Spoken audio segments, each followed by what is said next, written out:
अहो, मराठवाड्यातील मराठा हा ओबीसीत होता.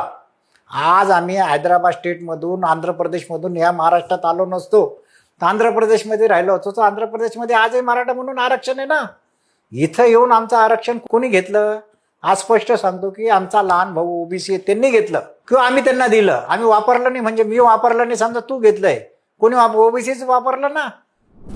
नमस्कार, मी आपल्या सर्वांचा मित्र अक्षय ताटे. आज आपल्यासोबत आहेत मराठा आरक्षणावर अभ्यासक असलेले किशोरजी चव्हाण. अनेक दशकांपासून मराठा आरक्षणासाठी ते संघर्ष करत आहेत. अनेक चळवळींमध्येही ते आपल्याला प्रकाशाने बघायला मिळतात. खरं तर मनोज जरांगे पाटील, संघर्ष योद्धा मनोज जरांगे पाटील यांच्यासोबतही ते अनेक आंदोलनामध्ये सक्रिय सहभाग नोंदवला त्यांनी आहे. खरं तर त्यांच्याकडनं जाणून घेणार आहोत की आता सध्याचं मराठा आरक्षणाचं चित्र काय आहे आणि जे काल जी समिती नेमण्यात आली आहे त्याबद्दलही जाणून घेणार आहोत. नमस्कार सर. नमस्कार. काय सांगाल की तुम्ही इतक्या दिवसापासून जे मराठा आरक्षणासाठी काम करताय त्याचा कसा अनुभव? नाही, अनुभव तर चांगलाच आहे. सामाजिक कार्यकर्त्याचं काम काय असतं? काम करत राहणे.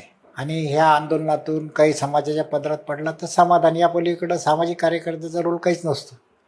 पण मनोजरावचं आंदोलन फार मोठ्या प्रमाणात झालं आणि मनोजरावच्या आंदोलनात आम्ही सुरुवातीपासूनच आहे. सुरुवातीपासून म्हणजे ते आंदोलन तर सुरुवातीपासूनच कोणीच नसेल, आम्हीच आहे. पण प्रकर्षाने एक जाणवतं आहे की बा कोपर्डीचं जे प्रकरण झालं होतं नगर न्यायालयात, त्यावेळेस नगर जिल्हा होता, नगर न्यायालयात जी केस चालू होती, शिवबा संघटनेचे प्रमुख मनोजराव जरांगे पाटील यांच्या पदाधिकाऱ्यांनी ज्या कोपर्डीचे जे आरोपी होते त्यांच्यावर न्यायालयात हल्ला केला होता. तर त्या प्रकरणापासून आम्ही सातत्य ठेवून अनेक आंदोलनात मनोजरावबरोबर होतो. मग आता तुम्ही प्रकाशाने म्हणजे विरोधही करतात, सोबतही राहतात, हे कसं साधारण जमतं? नाही, हे इथं काय असतं, सत्य बोलायचं असेल समजा आपल्याला सगळ्यांना, मनोजराव समाजासाठी करतात, मी करतो. समाज आंदोलनात कशासाठी आला की समाजाचं काहीतरी भलं व्हावं म्हणून. आता आमचा प्रवास हा अनेक वर्षापासूनचा आहे आरक्षणाचा आणि मनोजरावच्या पाठीशी आम्ही भक्कमपणे उभंच आहोत ना. पण मनोजराव जिथं जिथं चुकले असं आम्हाला वाटलं की बाई काय असतं, मे 1920ला सर्वोच्च न्यायालय मराठा आरक्षण नाकारलं आणि मनोजचं आंदोलन त्याच्यानंतर चालू झालं तर आम्ही सोबत होतो. मनोजरावने आमच्या खांद्यावरच जबाबदारी टेकली की तुम्हीच मुख्यमंत्र्याशी चर्चा करा.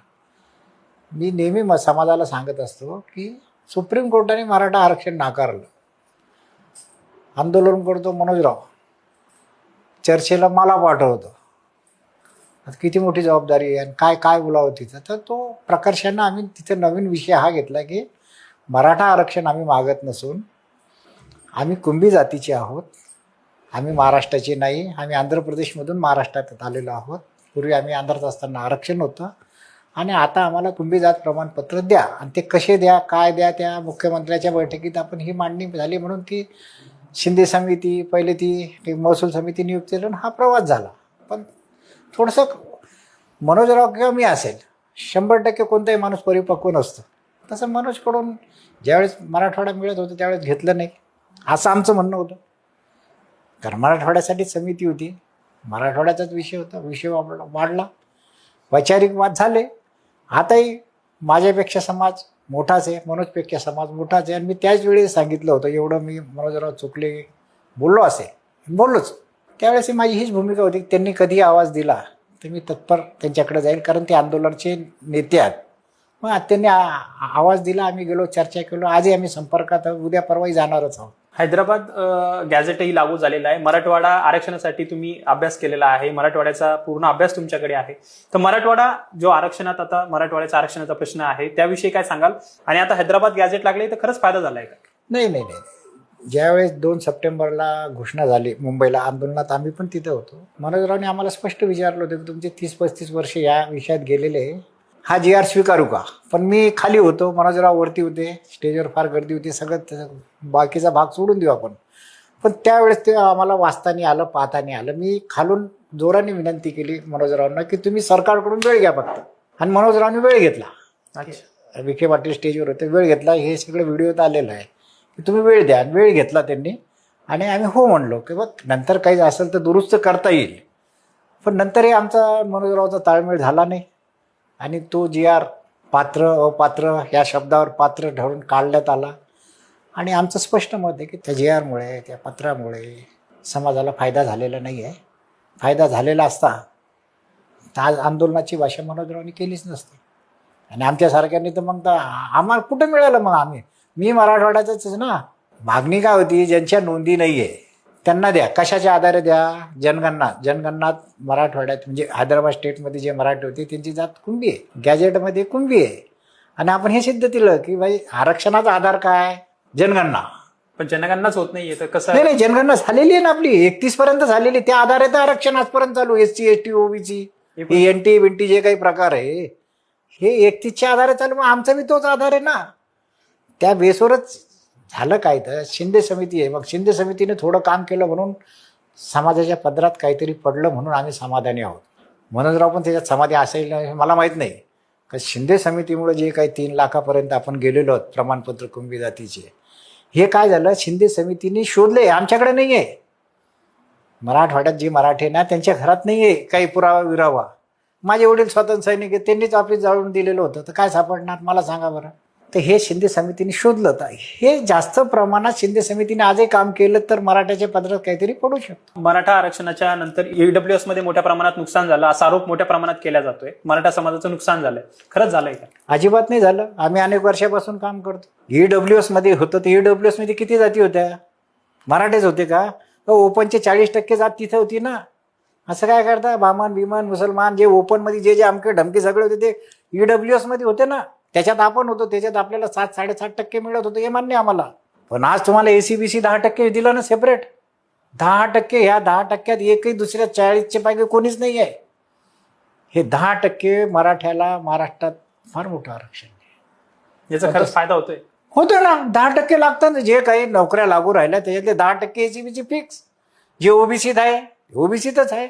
आणि सेंट्रलमध्ये जायचं असेल तुम्हाला, समजा केंद्रात आरक्षणाचं असेल तर आपल्याला EWS तिथं आहे का? ते काय असतं, काही लोकांचं काम नव्हतं. EWS मुळे नुकसान झालं. अरे दुसऱ्या समाजाचे चालले. आज काय होतं, तुम्हाला 10% मराठ्यांना दिलं, तुम्ही 10% मराठी तर चाललेच. मी स्पष्ट बोलतो. हे मुसलमान आता दिसू राहिलं तुम्हाला पोलीस खात्यात, इथं जरा भरती होऊ राहिले.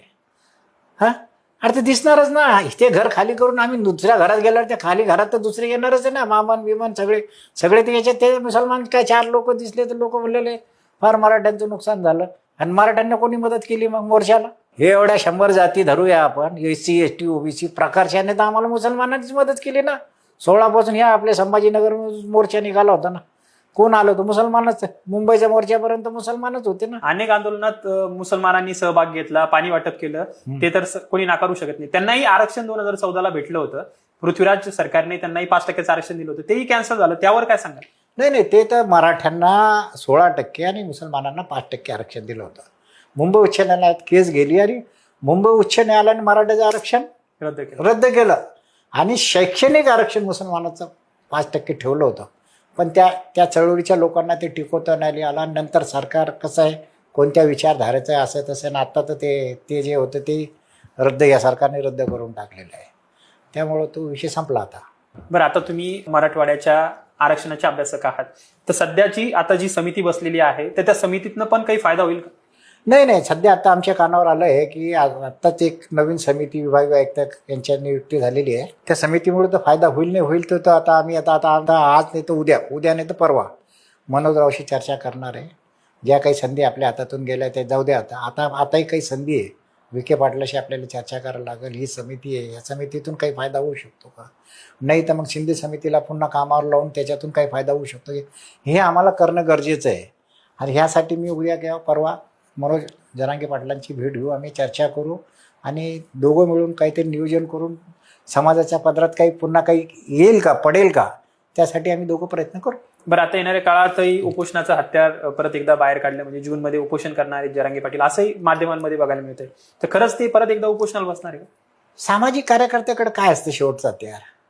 म्हणूनच तो आंदोलनाचं जातात. एक आंदोलन थोडी अनेक आंदोलनं केलेले. त्यांच्याकडे आंदोलनाशिवाय दुसऱ्या पर्याय नाही. सरकार ऐकतच नसेल काही एवढे आश्वासनं देत आहेत. हे आता GR 2 सप्टेंबरचा GR आहे. 2 सप्टेंबर, ऑक्टोबर, नोव्हेंबर, डिसेंबर, जानेवारी, फेब्रुवारी, मार्च. आता हे मार्च लागून जायचं म्हणजे 6 महिने झाले. 6 महिन्यात किती प्रमाणपत्र मिळाले? नाही मिळाले. मग नाही मिळाले तर मराठा समाजाची फसवणूक केली. कोणी केली? तर शासनाने केली. मग शासन फसवणूक करत असेल तर आंदोलनाचा नेता काय करेल? मी आंदोलनच करेल. याची दुसरा मार्गच नाही ना. मार्गच नाही. पण शासनाने हा विचार करावा की तुम्ही सर्व मुंबईला सर्वांसमोर सांगितलं, हैदराबादचं गॅजेट लावतात, मराठवाड्यातील मराठ्यांचा जे हक्काचं आरक्षण आहे ते पुन्हा देण्यासाठी तुम्ही अजून काहीतरी प्रयत्न करू शकतात. आणि मी शासनाला विनंती करतोय, जातीच्या आधारावर आरक्षण आहे हे तर मान्यच आहे, व्यवसायाच्या आधारावर पण आपण की मुसलमान समाजात जात नाही आहे.